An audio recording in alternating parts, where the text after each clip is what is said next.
हमारा आपसे केवल इतना निवेदन, इस पूरे श्रोता भाई बहनों से केवल इतना सा निवेदन है कि जिस भूमि को, जिस मकान को, जिस जमीन को, जिस जायदाद को आप बनाना चाहते हैं, जिस प्लाट को आप निर्मित करना चाहते हैं, कई कई घर ऐसे किराए के मकान में रहते थे तो अच्छे रहते थे, जब से घर बनाया प्रवेश करा तब से रो रहे हैं। 25 बार वास्तु शास्त्री वालों को बुला लिया, उसने यहां से सीढ़ी तोड़ दो, यहां से बना दो, यहां बाथरूम तोड़ दो, यहां से बना दो, ये पीछे से रास्ता कर दो, यहां से बना दो। ईमानदारी से कहना, पहले के समय में क्या वास्तु शास्त्री होते थे? नहीं। घर के बुजुर्ग कहते थे यहाँ कमरा बना दे बेटा, बेटा कमरा बना देता, यहाँ रसोई घर बना दे बेटा, घर के बुजुर्ग कहते थे वहां कमरा बनता था, घर के बुजुर्ग कहते थे वहां पर भोजन बनता था, उसके बाद भी उनके घर में शांति होती थी, फिर भी उनके घर में समृद्धि होती थी, लक्ष्मी की कोई कमी नहीं होती थी, कमाते कम थे पर ऐश की जिंदगी जीते थे, सुखमय जीवन जीते थे। आज के जमाने में बेटा कमा रहा, बहू कमा रही, पोता कमा रहा, पोती कमा रही, दादा कमा रहा, सारा घर कमा रहा है, उसके बाद भी सुख और समृद्धि और शांति नहीं है, उसके बाद भी आनंद की अनुभूति नहीं है, उसके बाद भी हमेशा रोना केवल सुख का होता है। जरा सा घर में 4 लोग रह रहे हैं पर चारों के मुंह भगोने जैसे रहते हैं, एक तपेले जैसा मुंह, एक भगोने जैसा मुंह, एक थाली जैसा मुंह, एक बल्टोई जैसा मुंह, सब कोई बोलने को तैयार नहीं, क्योंकि जब जब बोले तो बर्तन की आवाज आए तो बोले ही नहीं। एक माँ बैठी टीवी के सामने, एक माँ बैठी, एक सोफे पे बैठा, बोले ही नहीं आपस में। वो सुख गया कहां महाराज? कई लोगों के मैसेज आते हैं, गुरुजी हम बड़े दुखी हैं, कारण क्या है? बस कारण इतना सा है कि आपने जब मकान का निर्माण कराया, वास्तु शास्त्री को बुलाया, इंजीनियर को बुलाया, सब ठेकेदार को बुलाया, सबको बुलाकर मकान, प्लाट, जमीन, जायदाद सब दिखवाया, पर आपने उस भूमि पर पद्म पुराण कहती है, धेनु मानस कहती है, स्कंद पुराण कहती है कि उस प्लाट पर आपने 3 दिन तक एक गौ माता को नहीं बांधा, 3 दिन तक एक गाय को उस प्लाट पर बांध कर चारा खिलाते। ना वास्तु शास्त्री को बुलाने की जरूरत पड़ती है, ना कभी समृद्धि की, ना सुख की जरूरत पड़ती, क्योंकि गाय उस जगह से सारी इंद्रियों को आनंदित देकर सुख प्रदान कर देती है। उस जगह के सारी रोग, बीमारी, कष्ट, तकलीफ, दुख को गौ माता खींच ले। गौ माता जैसी जगत में कोई नहीं हो सकता। हाथ में घड़ी नहीं बांधती गौ माता, पर 4 बजे आपके यहाँ रोटी मिलती है तो 4 बजे खड़ी मिल जाती है। 3 बजे भोजन मिलता है तो 3 बजे आपके दरवाजे पे मिल जाती है। 1:30 बजे भोजन दोगे तो 1:30 बजे ही मिलेगी। 1:20 पे दोगे तो 1:20 पे ही मिलेगी। कोई घड़ी नहीं बांधती, फिर भी समय पर आ जाती है। क्यों? क्योंकि भगवान ने उसको ऐसा बनाया है, 33 कोटि देवताओं ने उसमें ऐसा विराजमान कर दिया है कि जगत का वो कल्याण कर सकती है। उसका एक एक अंश जीव का कल्याण करने वाला है, एक एक अंश जगत का उद्धार करने वाला है। पर हम ये आज के युग में हम उसको भूल गए। आज के युग में हम ये सोचते हैं कि हम वास्तु शास्त्री को बुला लें, वो ये बता दे, हमने ये फ्लैट बनाया, हमने ये मकान बनाया, इसकी छत कैसी, इसका कमरा कैसा, वो बता देगा, सब कुछ बता देगा। उसके बाद भी लोगों के यहाँ सुख नहीं है, उसके बाद भी शांति। फिर चलो तो चलो किसी बाबा जोगी क्या पहुंच गए जो ऐसा घूम घूम के बताता, और उसके यहाँ जाकर पूछ लिया, बताओ बाबा जी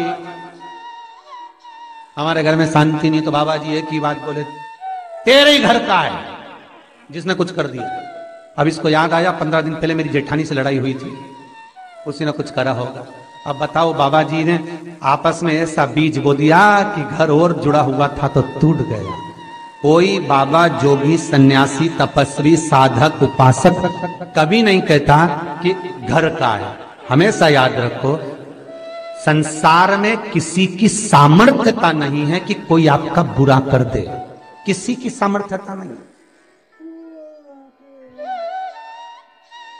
संसार में किसी की सामर्थ्यता नहीं कि आपका बुरा कर दे, बस आपका बुरा आपका किया हुआ कर्म करता, कोई दूसरा नहीं कर सकता।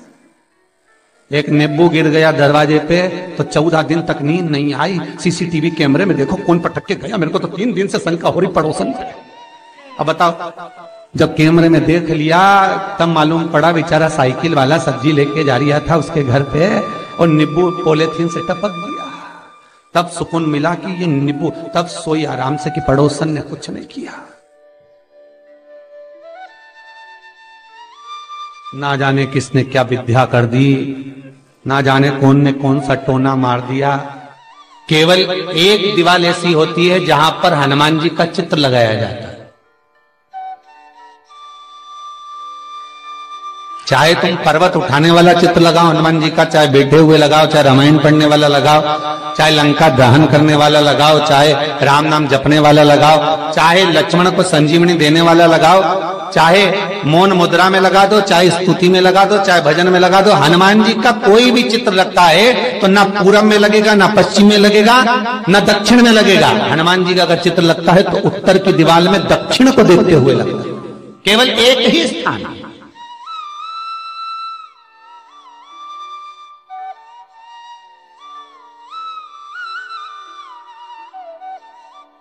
जैसे पूर्वजों के चित्र को, पितरों के चित्र को, गए हुए हमारे जीवों के चित्र को दक्षिण में विराजमान किया जाता है, उसी तरह हनुमान को उत्तर में विराजमान कर कर दृष्टि दक्षिण में कर दी जाती है।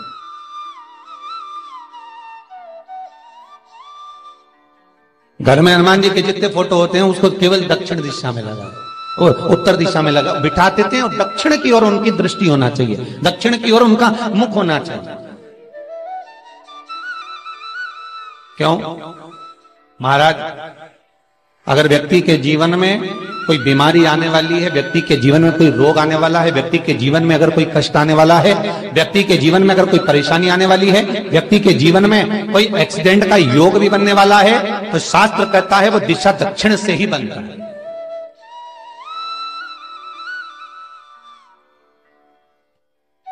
ये दक्षिण जो दिशा है ये यम की दिशा है। यहां संपूर्ण परिवार के साथ यमराज अपने आनंद में निवास करता है, यम दिशा। और जब हमारे घर में, हम ये नहीं करें कि आप हनुमान जी का फोटो लगाओ, हम ये भी नहीं करें, आपके घर में हो और आपने अगर विराजमान कर कर रखा है किसी दिशा में, तो हमारा तो निवेदन रहेगा, अभी तक आपने अगर जैसा रखा, पर एक बार दिशा बदल कर देखना कि रोग, बीमारी, कष्ट, दुख, तकलीफ में आपको लाभ मिला कि ना मिला। हनुमान जी ने केवल दक्षिण दिशा की ओर अगर मुख कर कर हमने विराजमान कर दिया, फोटो ही विराज दिया। हम ये नहीं कहेंगे आपसे कि आप बाजार से फोटो खरीद कर लाओ फिर लगाओ, नहीं, आपके घर में हो तो आप लगा दीजिए, आपके घर में हो तो विराजमान करें।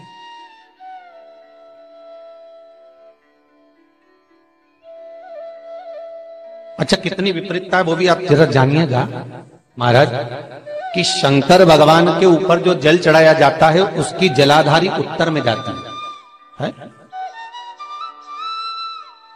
कई लोगों को तो आज भी तुलसी उतारना तक नहीं आता कि तुलसी का दल कैसे उतारा जाता है। कई जगह तुलसी के क्यारे के नीचे शंकर जी का शिवलिंग रख दिया जाता है। महाराज नहीं है ध्यान, बस चल रहा है स्मरण।